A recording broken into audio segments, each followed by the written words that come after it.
Chers amis, permettez-moi de vous regarder quelques instants avec émerveillement. Vous êtes vraiment très beaux. Oui, vous êtes magnifiques. Félicitez-vous les uns les autres. Dites à vos voisins qu'ils sont beaux. Vous n'êtes jamais aussi beaux que dans cette position. Oui, alors ce n'est pas le moment d'engager la conversation que vous espériez engager. Pourquoi est-ce que vous êtes beaux maintenant ? Eh bien, vous êtes dans l'attitude peut-être la plus simple, la plus élémentaire, mais cette attitude qui dit profondément la valeur de notre cœur. Saint Jean-Paul II disait aux jeunes, et il aimait le répéter, « Votre vie, vous-même, vous valez ce que vaut votre cœur. » Alors comment savoir que votre cœur est en forme ? Comment savoir que votre cœur bat à plein ? Votre cœur vaut, si votre vie vaut ce que vaut votre cœur vaut ce que vous espérez dans la vie. Votre cœur vaut ce que vous attendez de la vie. Et la question se pose aujourd'hui parce que nous sommes dans cette attitude que l'Église nous invite à avoir, être dans les ténèbres, une petite lampe allumée qui rappelle le jour de notre baptême, les yeux tournés vers la lumière qui pointe dans l'obscurité. Et vous savez peut-être que la tradition, c'est que les églises sont littéralement orientées, c'est-à-dire qu'elles sont tournées vers l'Orient, le lieu où le soleil se lève. Nous nous tournons ensemble vers l'Orient et nous attendons que se lève la lumière sur un monde qui est plongé dans les ténèbres. Et cette lumière, eh bien vous l'avez compris, symboliquement, elle représente celui que nous attendons et qui va venir. Celui d'ailleurs dont nous fêterons la naissance, le 25 décembre, sachez que ce n'est pas la date historique où il y aurait une chance sur 365 que ce soit la bonne, c'est une date symbolique, c'est le solstice d'hiver, c'est-à-dire le premier moment dans l'année où la lumière l'emporte sur les ténèbres peu à peu. Et quel beau symbole de savoir que discrètement, tout d'un coup, la courbe s'est inversée. Alors que les ténèbres avaient envahi le monde, à tel point que les journées sont très courtes à cette saison-là, eh bien, il y a quelque chose qui, irrésistiblement, s'est amorcé. C'est le mouvement de la lumière qui va gagner les ténèbres et qui va gagner le monde entier. Voilà ce mouvement qui s'amorce dans la nuit de Noël. Voilà ce que nous attendons. Alors, chers amis, d'abord, la première question que je voudrais vous poser, c'est est-ce que vous êtes encore capable d'attendre ? Parce qu'il y a plusieurs catégories de cœurs, figurez-vous, et j'en classerai 3. Il y a parmi vous des cœurs fatigués, des cœurs lassés, des cœurs abîmés. Alors ceux-là, je voudrais leur parler avec beaucoup de ferveur, et nous prions ce soir pour que leur cœur soit réchauffé.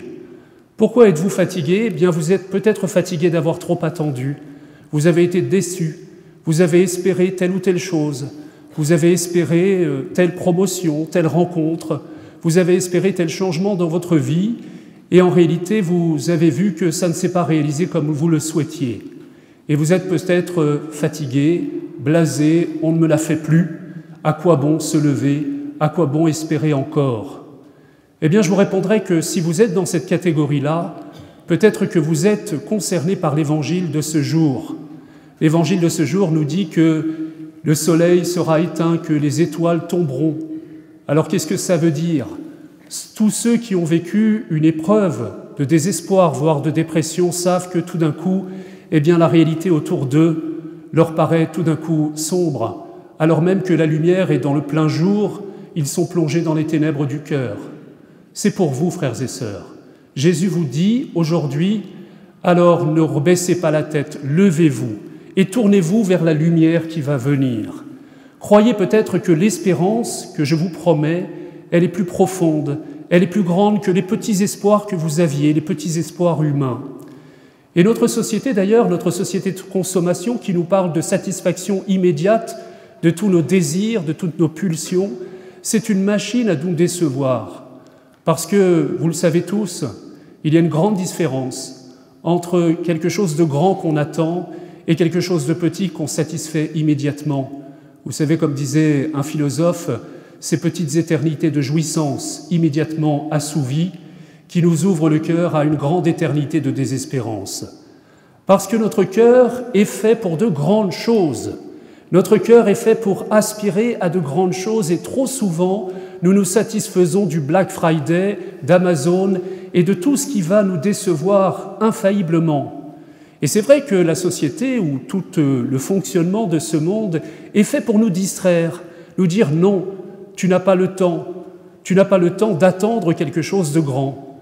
Alors garde les yeux fixés sur tous ces petits immédiats, toutes ces petites pulsions, tous ces petits désirs un peu mesquins que la publicité, que notre vie de tous les jours nous agite.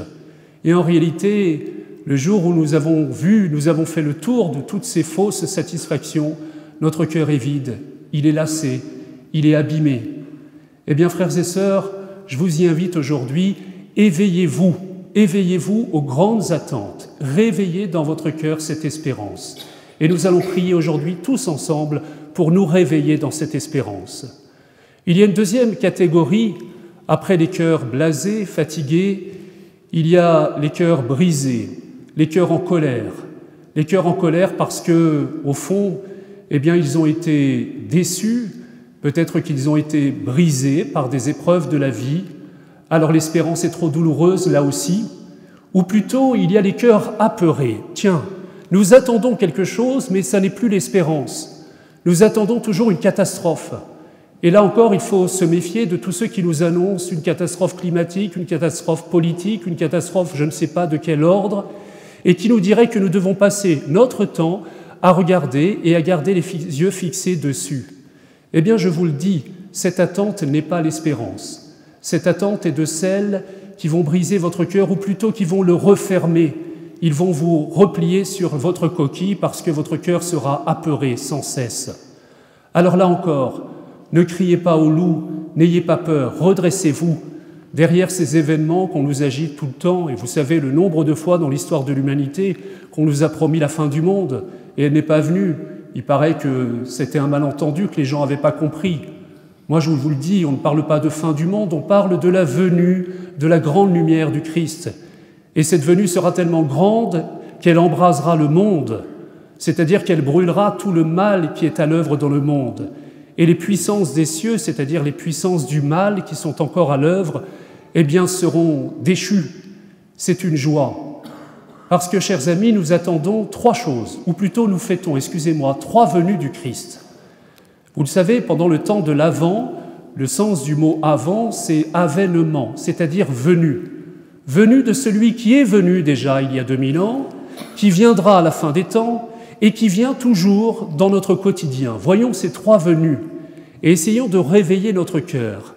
La première, c'est celle que nous allons célébrer dans quelques jours, dans la nuit de Noël, c'est la venue de Dieu dans le monde. C'est Dieu qui est venu toucher terre. C'est le Fils de Dieu qui est venu sur terre dans les ténèbres de ce monde pour rallumer la lumière de l'espérance et pour nous sauver.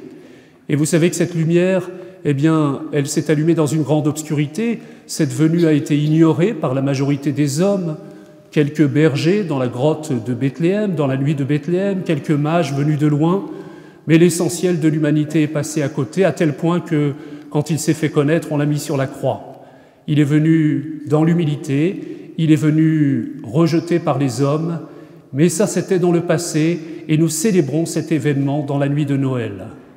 La deuxième venue, c'est celle qui nous attendons. Il reviendra dans la gloire. Autant il était caché il y a 2000 ans, autant il sera manifeste.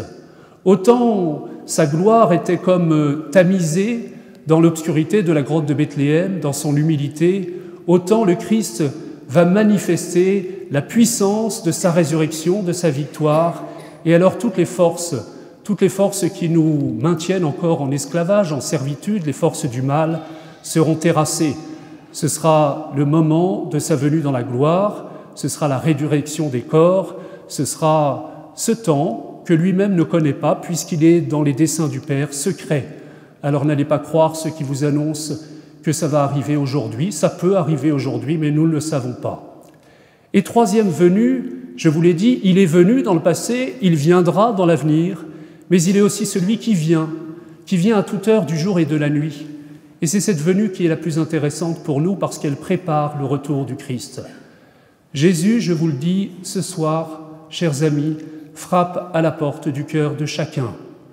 Il y a cette parole, moi, que je trouve merveilleuse et que je me relis souvent, que j'ai appris par cœur dans le livre de l'Apocalypse. Elle fait dire à Jésus « Je me tiens à la porte et je frappe. Si tu m'ouvres, j'entrerai. J'entrerai et je prendrai mon repas avec toi et nous le partagerons, mon Père et l'Esprit Saint. » Et vous avez compris que c'est Jésus qui frappe à la porte de votre cœur. Alors ce qu'il y a de particulier, c'est que cette porte ne s'ouvre pas de l'extérieur. Elle ne peut s'ouvrir que de l'intérieur. Seul vous pouvez l'ouvrir, voire l'entrouvrir. Vous savez ce que disait Paul Claudel, « Je l'ouvre doucement parce que j'ai peur des courants d'air. » Peut-être que vous avez peur d'une trop grande lumière.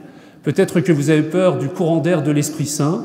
Peut-être que vous êtes de ceux qui ont beaucoup espéré, alors ils hésitent encore à rouvrir la porte de leur cœur. Moi, je vous le dis ce soir, n'hésitez pas, osez ouvrir la porte de votre cœur à Jésus. Il vient de multiples manières, il va venir dans quelques instants dans l'humilité d'un morceau de pain. Il est tellement caché, tellement humble, mais si vous l'accueillez avec un cœur plein de foi, plein d'espérance, plein d'amour, il est capable de l'embraser de l'intérieur. Il est capable de dissiper toutes vos peurs, toutes vos tristesses, tous vos regrets, tout ce qui vous habite et qui trop souvent étouffe en vous la lumière. Vous pouvez l'accueillir à toute heure du jour et de la nuit. Vous savez, Jésus l'a dit, « Quand je reviendrai, je vous jugerai sur quoi ? Sur l'amour qui habite votre cœur. » Alors quand est-ce que nous avons manifesté l'amour, Seigneur ? Quand vous l'avez fait au plus petit d'entre les miens. Chaque fois que vous avez ouvert la porte à un petit, à un pauvre, à quelqu'un dont on se détourne, c'est moi-même que vous avez aimé. C'est à moi que vous avez ouvert la porte de votre cœur. Chers amis, vous savez, il y a une manière de vivre l'Avent qui fait que nous sommes dans l'attente, nous réveillons notre attente. Souvenez-vous, quand vous étiez enfant, vous aviez votre calendrier de l'Avent, et ce qui est merveilleux, c'est pas tellement d'ouvrir toutes les fenêtres, c'est de les ouvrir une par une. Alors on a tous été tentés d'ouvrir la dernière fenêtre en premier, et on a vu qu'on déflorait un mystère. Mais c'est beau de sentir une espérance qui grandit de jour en jour. Et vous le savez tous, le meilleur moment des vacances, c'est avant les vacances, quand on les espère. Et la suite, c'est plus triste parce qu'on redoute la fin des vacances. Donc finalement, il y a une joie à espérer, la joie. Alors pendant ce temps de l'Avent, je vous propose de mettre en route quelque chose et des actions pour vous mettre en état d'attente. Mettez une crèche chez vous, organisez-vous aussi pour peut-être vivre un peu de sobriété. La sobriété, c'est le contraire de l'ébriété. Vous l'avez entendu, Jésus nous dit de ne pas sombrer dans les beuveries. Alors c'est un peu délicat pour ce soir parce qu'après, les curieux, vous êtes invités à prendre un vin chaud. Mais j'espère que vous n'avez pas trop commencé avant la messe. Je vous vois encore un peu sobre maintenant. Mais on peut prendre du vin chaud, on peut boire un peu et ne pas être ivre, et ne pas être dans les beuveries. Qu'est-ce que c'est que les beuveries ? C'est en fait se gaver et ne plus avoir le cœur disponible pour espérer de grandes choses. C'est le cœur qui est occupé par la satisfaction de ces petits désirs dont je vous parlais qui vont nous décevoir et qui nous assaillent tout le temps. Et c'est vrai que la société de consommation entretient cette insatisfaction profonde du cœur. Alors ne sombrons pas dans les plaisirs faciles. Premièrement, vivons une certaine sobriété et peut-être que nous nous entraînons à apprécier ces petits moments, ces petites rencontres où Jésus se donne. Vous savez, il est venu tellement simplement dans la grotte de Bethléem, ce serait curieux que dans notre vie, il vienne de manière plus spectaculaire. Certes, il y a des grandes conversions, certes, il y a des gens qui témoignent de choses foudroyantes, mais ça n'est pas la manière habituelle de faire de Jésus. Jésus vient dans la douceur du cœur. Jésus vient cacher derrière le pauvre, peut-être même le raseur parfois, qui nous demande un peu de temps, un peu de disponibilité, qui nous demande simplement d'ouvrir notre cœur. Et je vous avoue que je suis très reconnaissant personnellement à mes parents quand j'étais enfant. On nous préparait pendant le temps de l'Avent à la nuit de Noël, pas simplement à espérer les cadeaux, mais comme il y avait une grande fête avec le chocolat chaud et tout ce que vous savez, et qu'on pourrait se coucher tard, il y avait aussi la mission que nous avions de trouver une personne que nous inviterions, la place du pauvre, la place de Jésus, peut-être une dame dans le quartier qui était seule et veuve, peut-être un SDF devant lequel nous passions. Et on devait l'inviter comme un roi, on devait l'inviter comme Jésus lui-même. Et on se préparait à l'inviter et on allait choisir nous-mêmes les cadeaux qui pourraient lui faire plaisir. Eh bien, j'ai trouvé géniale cette manière de faire, elle est traditionnelle dans la vie de l'Église, parce que c'est une manière d'ouvrir notre cœur à celui qui vient toujours et qui frappe à la porte de notre cœur. Alors, premièrement, vivons une certaine sobriété, et deuxièmement, vous savez, il y a un autre obstacle, à part les beuveries et les plaisirs de ce monde. Vous l'avez entendu, Jésus dit « les soucis de la vie ». Il y en a parmi vous, ils ne sont pas peut-être suroccupés de plaisirs immédiats, mais plutôt suroccupés, surinquiets de toutes sortes de choses. Leur travail, la fin d'année, les soucis de toutes sortes, et souvent matériels, voire affectifs. Et cela encombre notre cœur, et finalement, ils sont comme un obstacle ou une gangue autour de notre cœur qui nous empêche de nous ouvrir à cette espérance profonde, belle, douce, qui est celle de celui qui frappe à la porte de notre cœur. Alors demandons ce soir au Seigneur d'apaiser nos inquiétudes, d'apaiser nos soucis, et peut-être d'avoir un regard un petit peu plus lucide, un peu plus distant sur ceux qui, trop souvent, nous distraient et nous empêchent de nous consacrer à l'essentiel. Voilà, chers amis, voyez la lumière que vous portez, voyez comme elle éclaire vos visages, comme elle éclaire vos regards, et comme aussi la pénombre qui est en tout autour, eh bien peut-être vous fait oublier tous ces soucis, toutes ces sollicitations qui nous fatiguent trop souvent, qui nous distraient, et pour que nous puissions garder les yeux fixés sur l'unique essentiel, que nous puissions fixer cette grotte dans laquelle celui qui frappe à la porte de notre cœur va pouvoir entrer simplement, humblement, mais avec toute sa lumière. Je vous salue Marie, pleine de grâce, le Seigneur est avec vous. Vous êtes bénie entre toutes les femmes, et Jésus, le fruit de vos entrailles, est béni.